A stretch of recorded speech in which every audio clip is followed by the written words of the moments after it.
సిలువకు ఆయన అప్పగించబడ్డాడు. నడుస్తూ ఆయన వెళ్తున్నాడు. అప్పుడు స్త్రీలు కొంతమంది వచ్చి ఏం చేస్తున్నారు, రొమ్ము కొట్టుకొని ఏడుస్తున్నారు. ఈ ఉపవాస సమయంలో మనకి కావాల్సిన మొదటి ధ్యానము దాంట్లో నుంచే తీసుకోవాలని నాకు అనిపించింది. ఆయన వెంబడించిన వారు, ఎటుమించిన వారు సిలువ గురించిన అవగాహన వారికి ఏమాత్రము లేదు. ఆయన గురించి ఇంట్రెస్ట్ చూపిస్తున్నారు, ఆయన గురించి పట్టించుకుంటున్నారు, ఆయన్ని ప్రేమించాలని అనుకుంటున్నారు, ఆయన్ని వెంబడించాలని అనుకుంటున్నారు, ఆయనకి ఏం జరుగుతుందో చూడాలా అని కొంతమంది వెళ్తున్నారు. దీంట్లోంచి ఏ మూలంగా ఆయన తప్పించుకుంటాడేమో, దేవుడు ఏదైనా ఒక గొప్ప కార్యం చేసి ఆయన విడిపిస్తాడేమో చూద్దామని కొంతమంది వెళ్తున్నారు. ఇంత గొప్ప కార్యాలు చేసిన వ్యక్తికి దేవుడు ఇంత శోధన ఇచ్చాడేమో కొంతమంది అనుకొని గొప్ప సమూహం వెళ్తా ఉంది. కొంతమంది స్త్రీ ఎమోషన్గా ఆయన్ని గేడుస్తూ వెంబడిస్తున్నారు. దేవుడి నామాన్ని మహిమకలుగునుగా. యేసుక్రీస్తు జీవితంలో నా కోసము అనే మాట లేదు. హల్లెలూయా. నా కోసము అనే మాట అక్కడ లేదు. సిలువ అనేది నా కోసము అనే విషయము కాదు, ఇతరుల కోసం అనే విషయమే సిలువ. దేవుడి నామాన్ని మహిమకలుగునుగా. ఇప్పుడు వెళ్తున్న వారు ఎందుకు వెళ్తున్నారని తెలియకుండానే వెంబడించుకొని వెళ్తున్నారు. ఏడ్చేవాళ్ళు ఆయన పైన అయ్యో పాపం అని ఆయనకి సానుభూతి చూపిస్తున్నారు. కానీ ఆయన చెప్తున్నాడు, నా కోసం మీరు ఏడవద్దు. తండ్రి కుడిపాసంలో కూర్చొని ఉన్నాడు, రాజాదు రాజు అయి ఉన్నాడు, రాబోతున్నాడు, న్యాయాధిపతిగా ఉన్నాడు, స్వస్థపరిచేవాడుగా ఉన్నాడు. ఆయన కోసం నువ్వు ఏడవడం ఏంటి? ఆనాడే ఆయన చెప్పించాడు, నా కోసం నువ్వు ఏడవద్దు. హల్లెలూయా. ఆయన కోసం మనం ఉపవాసం ఉండాల్సిన పనిలే. అయ్యో ఆయనకి ఇటు చేసేసారే అని మనం పశ్చాత్తాపడాల్సిన అవసరం ఏమి లేదు. నా పాపము, నీ పాపము, రోమా పాపము, యూదా పాపము, అందరి పాపము ఆయన మోసుకొని వెళ్ళారు. దేవుడి నామాన్ని మహిమకలుగునుగా. కాబట్టి సిలువ దేన్ని నీకు మొట్టమొదటిగా గుర్తు చేయాలా? నా కోసము. హల్లెలూయా. బరబాసు విడుదల పొందుకున్నాడు. నువ్వు ఒక బరబాసు, నేను ఒక బరబాసు. నువ్వు ఒక దొంగ, నేను ఒక దొంగ. తోటి మానవులందరూ బరబాసులే. తోటి మానవులందరూ కూడా పాపం చేసిన వారే. ఇది మన కోసము ఆయన చేసిన, ఆయన కోసం కాదు, ఆయన కోసం చేసే పని కాదు. అనేకరి కొరకు ప్రాణం పెట్టడానికై నేను వచ్చి ఉన్నాను అన్నాడు. కాబట్టి సిలువ నీకు ఏం గుర్తు చేయాలి? ఏం గుర్తు చేయాలి? యేసుక్రీస్తుని గుర్తు చేస్తుంది, ఆయన త్యాగాన్ని గుర్తు చేసేది నిజం. ప్రభు సంస్కారంలో మనం గుర్తు చేసుకున్నాం. కానీ ఏం చేయాలి? నా స్థితిగతి. హల్లెలూయా. నేను నా నిమిత్తము ఇది జరిగింది. హల్లెలూయా. ఆయన్ని చూడడం కాదు, నిన్ను చూడాలి. నువ్వే అక్కడ ఏరబడాల్సిన వ్యక్తి, నేను అక్కడ ఉండాల్సిన వ్యక్తి. సిలువ వేయబడాల్సిన వ్యక్తి ఎవరు? నేను, నువ్వు, ఈ లోకం, ప్రజలు. లోకం అంటే లోకం కాదు, లోక పద్ధతి కాదు, దేవుడు సృష్టించిన సగమానవులు. హల్లెలూయా. చాలామంది సిలువ ఎత్తుకొని బ్రెజిల్ అలాంటి దేశాల్లో చాలా మూర్ఘంగా, మతి లేకుండా సిలువని ఎత్తుకొని వెళ్తూ ఉంటారు. నువ్వు మోయడం ఏంటి? నువ్వెంత అంత పెద్ద వ్యక్తియా? నువ్వు మోయడం వల్ల ఏంటి లాభం? నువ్వెవడివి? నువ్వేంటి ఆయన కోసం నువ్వు కన్నీరు గారి? నువ్వు నేను ఏమాత్రం వాడు. ఆ దుఃఖము అనుసరించడానికి మనం ఇక్కడ రాలేదు. అది లోక పద్ధతిని పోలినట్టు ఉంటుంది. ఈ రొమ్ము కొట్టుకునేది, ఏడ్చేది, ఇదంతా ఏది? ఇంక తిరిగి రాడు, బతకడు, అనే వ్యక్తి కోసం రొమ్ము కొట్టుకొని నువ్వు ఏడవచ్చు. తిరిగి లేస్తాడనే వ్యక్తి కోసం నువ్వు రొమ్ముకోవడం ఏంటి? అందరు తనతో కూడా లేవనెత్తుతాడు అనే వ్యక్తి కోసం నువ్వు రొమ్ము కొట్టుకోవడం ఏంటి? హల్లెలూయా. అది ఆ రోజు వాళ్ళకి తెలియలే, కానీ వాళ్ళ మూలంగా మనందరికీ కూడా ఈనాడు వరకు ఆయన నేర్పిస్తున్నాడు. ఇది నన్ను గురించింది కాదు, నిన్ను గురించింది. హల్లెలూయా. అప్పుడు సిలువ అనేది నీ నిమిత్తం నా నిమిత్తం జరిగించబడిన యాగము. ఆయన కోసం ఏడవడానికి నువ్వు రావద్దు. నువ్వు అంత పెద్ద వ్యక్తి కాదు. నీ కనికరం ఆయనకు అవసరం లేదు, ఆయన కనికరమే నీకు అవసరము. హల్లెలూయా. నిన్ను గురించి, నీ పిల్లల గురించి, నీ భర్తను గురించి, నీ భార్యను గురించి, అత్తను గురించి, మామను గురించి, అన్నయ్యని గురించి, తమ్ముడిని గురించి, చెల్లిని గురించి, అక్కని గురించి, సంఘం గురించి, సంఘస్థుల గురించి, దేశం గురించి, దేశ నాయకుల గురించి నువ్వు విలాపపడు. హల్లెలూయా. దానికే సిలువ ధ్యానం. ఆయన కోసం కాదు. ఆయన ఎవడు ఏమీ చేయడానికి వీల్లేదు. ఆయన దేవాది దేవుడై ఉన్నాడు. హల్లెలూయా. రాజాది రాజు అయి ఉన్నాడు. హల్లెలూయా. ఆది అంతం లేనై వాడు ఉన్నాడు. హల్లెలూయా. చావు లేని వాడై ఉన్నాడు. చావుని జయించిన వాడై ఉన్నాడు. ఆయన కోసం నువ్వు కన్నీరు కాల్సిన నేను కన్నీరు కార్చలేదు. ఆనాడే సిలువను మోస్తూ ఉండేటప్పుడు చెప్పాడు. అప్పుడు ఇన్ని సంవత్సరాల తర్వాత మనం పాటించేది దుఃఖదినములు అంటారు. ఏంటి దుఃఖదినము? దుఃఖదినము కరెక్ట్. నీ పాపం నిమిత్తం దుఃఖము, నా పాపం నిమిత్తం దుఃఖము. నీ బుద్ధిహీనత నిమిత్తం దుఃఖము, నా బుద్ధిహీనత నిమిత్తం దుఃఖము. నీ కుటుంబీకుల బుద్ధిహీనత నిమిత్తం దుఃఖము, నా కుటుంబీకుల బుద్ధిహీనత నిమిత్తం దుఃఖము. నీ మన దేశ ప్రజల బుద్ధిహీనత నిమిత్తం దుఃఖము, లోక ప్రజల బుద్ధిహీనత నిమిత్తము దుఃఖము. అంతేగాని ఆయన నిమిత్తం దుఃఖము లేదు. అది మొట్టమొదటిగా మన బ్రెయిన్లో మనకి రిజిస్టరు అవ్వాలి. నా కోసం మీరు మీకోసం ఏడుగుడు. రెండు రకాల విషయాలు ఆయన మనసులో పెట్టుకొని ఈ మాట అన్నాడు అని కామెంటేటర్స్ చెప్తారు. ఒకటి, మన ఆధ్యాత్మిక స్థితిగతిని మనసులో పెట్టుకొని అన్నాడు. ఇంకొకటి, అప్పుడు క్రీస్తు కత్తించి అది పునరుద్ధానమై లేచిన తర్వాత ఒక 30 సంవత్సరాల్లోనే యెరూషలేము దేవాలయం పడగొట్టబడి యూదులు చెదరగొట్టబడ్డారు. మహావేదన శ్రమ అనుభవించారు. రోమీయులు నాకేట చేస్తున్నారంటే మీకేం చేయబోతున్నారు చూడు. పాపము ఇంత దూరం దేవుడు కుమారుడికే ఇంత పెద్ద సమస్యను తీసుకొచ్చి పెట్టిందంటే నీకు ఎంత పెద్ద సమస్యను తీసుకొచ్చి పెడుతుంది అని ఆలోచించు. హల్లెలూయా. దేవుని కుమారుడినే అది ఏం చేసింది? సిలువకి లాక్కొని వెళ్ళింది. నిన్ను కూడా అదేం చేస్తుంది? మరణానికి లాక్కొని వెళ్తుంది.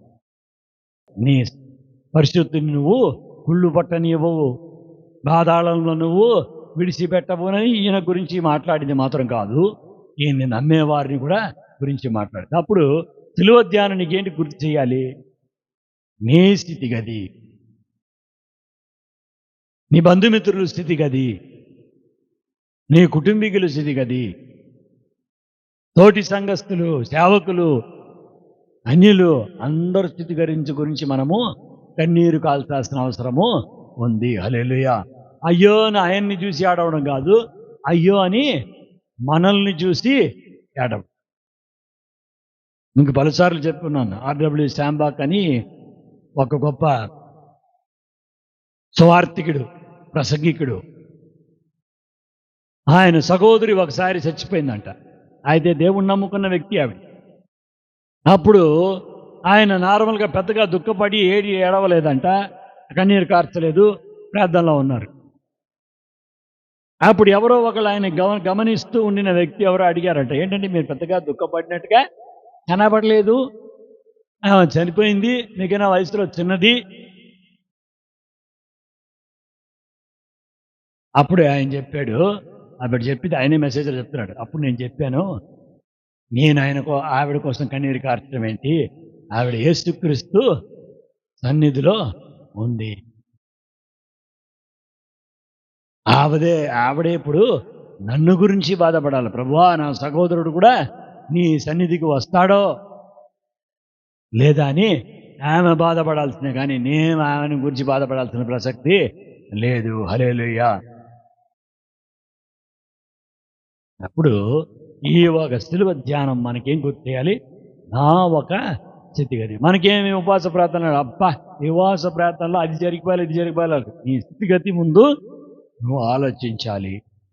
సిలువ ఎందుకు వచ్చింది? నా నిమిత్తం, నా పాప నిమిత్తము వచ్చింది.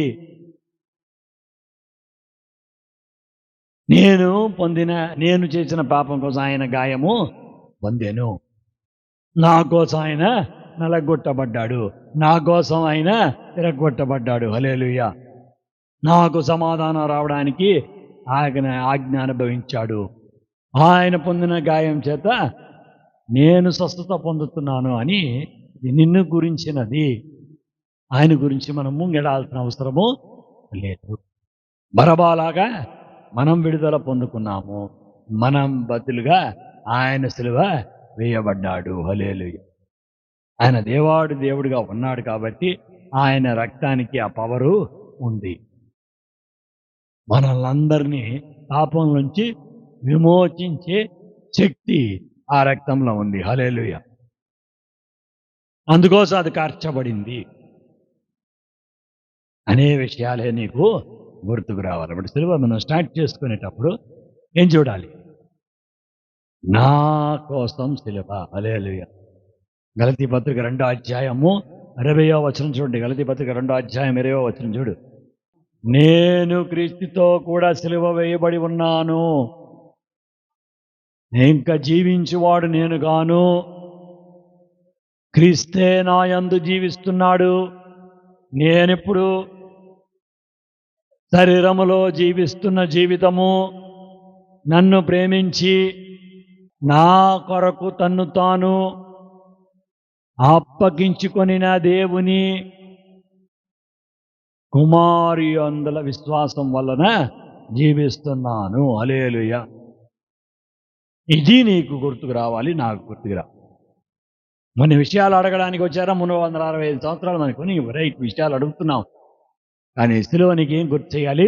నా పరిస్థితి, నా కుటుంబీకుల పరిస్థితి, నా బంధుమిత్రుల పరిస్థితి, వాళ్ళ పాప పరిస్థితి, శరీర పరిస్థితి కాదు, ఆర్థిక పరిస్థితి కాదు, అది నెక్స్ట్. ఆత్మ పరిస్థితి. హల్లెలూయా. దాన్ని గురించి నేను ధ్యానించుకోవడానికి వచ్చి ఉన్నాను. సిలువ నాకేం గుర్తు చేయాలి? నన్ను గుర్తు చేయాలి. నేను కూడా సిలువ వేయబడి ఉన్నాను. హల్లెలూయా. పాపానికి నేను సిలువ వేయబడి ఉన్నాను. లోకానికి నేను సిలువ వేయబడి ఉన్నాను. అబద్ధానికి నేను సిలువ వేయబడి ఉన్నాను. అర్థమేంటి? చచ్చిపోయినవాడు అబద్ధం మాట్లాడతాడా? మాట్లాడు. చచ్చిపోయినవాడు పాపం చేస్తాడా? చేయడు. నీతికి నువ్వు బ్రతికినట్టు వాడుగా ఉండు, అబద్ధానికి నువ్వు చచ్చిపోయిన వాడుగా ఉండు, అక్రమానికి నువ్వు సిలువ వేయబడిన వాడుగా చెప్తారు. ఆ పాత మనిషి చచ్చిపోయాడు, నా కోపము చచ్చిపోయింది, నా గర్వము చచ్చిపోయింది, నేను సిలువ వేయబడ్డాను. హల్లెలూయా అని ధ్యానించుకోవడానికి మనము ఈ ఉపాసనలో కూడుకొని ఉన్నాము. ఆయన గురించి దుఃఖించడానికి కాదు. దుఃఖ దినములు అంటే దాని అర్థం మన మైండ్లో వచ్చింది. ఎందుకు దుఃఖ? ఆయన గురించి కాదు. ఆయనని ఆ పరిస్థితికి తోసిన నా పాపము, నా తోటి మానవుడు పాపము గురించిన దుఃఖమే. హల్లెలూయా. ఆ దుఃఖమే దుఃఖ దినాలు. ఆయన దొరికిపోయాడు, ఆయన దొరికిపోలే, అప్పగించుకున్నాడు. హల్లెలూయా. ఎవడు ఆయన్ని పట్టడానికి అవదు. ఆయన్ని ఎవరినైనా పట్టుకుంటాడు. ఆయన దగ్గర నుంచి ఎవడు తప్పించుకోవడానికి అవదు. దాని గురించి మనం ధ్యానించుకోవడానికి సిద్ధపడాలి. దానికోసం మనము కన్నీరు కార్చాలయం. ఇంకా రక్షణని తిరస్కరిస్తూ ఉన్న మన వాళ్ళ నిమిత్తం మనము ప్రార్థన చేయాలి. ఇలాగ ఉండే వ్యక్తులు నిమిత్తము దుఃఖం. రక్షణ పొందుకొని రక్షణ లేని వారిలాగా యాక్ట్ చేసేవాళ్ళు నిమిత్తము దుఃఖము. మనం కూడా ఎలా ఉన్నాము, రక్షణ పొందుకొని ఉన్నాము, కానీ ఎలా యాక్టింగ్ చేస్తున్నామో, రక్షణ అంటే ఏమీ తెలియని వారిలాగానే మనం కూడా ఉన్నాం. వాళ్ళు మాట్లాడేటట్టుగా మనం మాట్లాడుతున్నాం, వాళ్ళు ఆలోచిస్తున్న ప్రకారంగా మనం ఆలోచిస్తున్నాం, వాళ్ళలాగానే మన అవిశ్వాసం వెల్లడి చేస్తున్నాం, వాళ్ళలాగానే మనం భయపడుతున్నాం, వాళ్ళలాగానే మనము అపవిత్రంగా ఉన్నాం. ఇదంతా ధ్యానించుకోవడమే సిలువ ధ్యానము. హల్లెలూయా. దీని నిమిత్తం మనం ఏం చేయాలి? వ్యాకుల పడాలి. వాళ్ళలాగా మనం ఉన్నామే, రక్షణ పొందుకోకుండా ఉన్నారే అని కొందరు నిమిత్తము, ఆ రక్షణ పొందుకొని కూడా మనం ఇలా ఉన్నామని మన నిమిత్తం. ఇలాంటి విషయమే నీకు గుర్తు రావాలి. నా కోసం మీరు ఏడవకుడి, మీకోసము మీ పిల్లల కోసం మీరు ఏడు.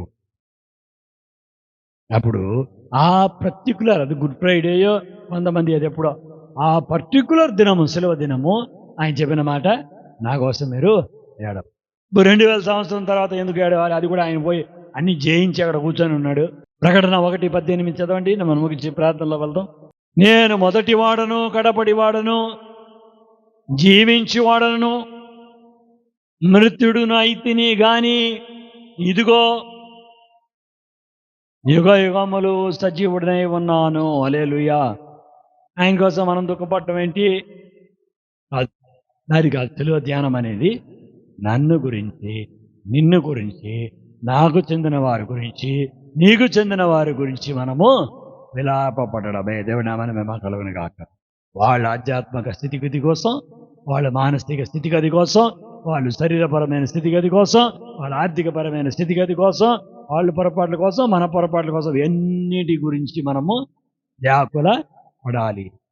దేవుడి దగ్గర క్షమాపణ పొందుకోవాలి, దేవుడి దగ్గర పరిహారము నొందాలి, దైవాశీస్సులను పొందుకోవాలి. దేవుడి నామాన్ని మేము కలుగును గాక. హల్లెలూయా.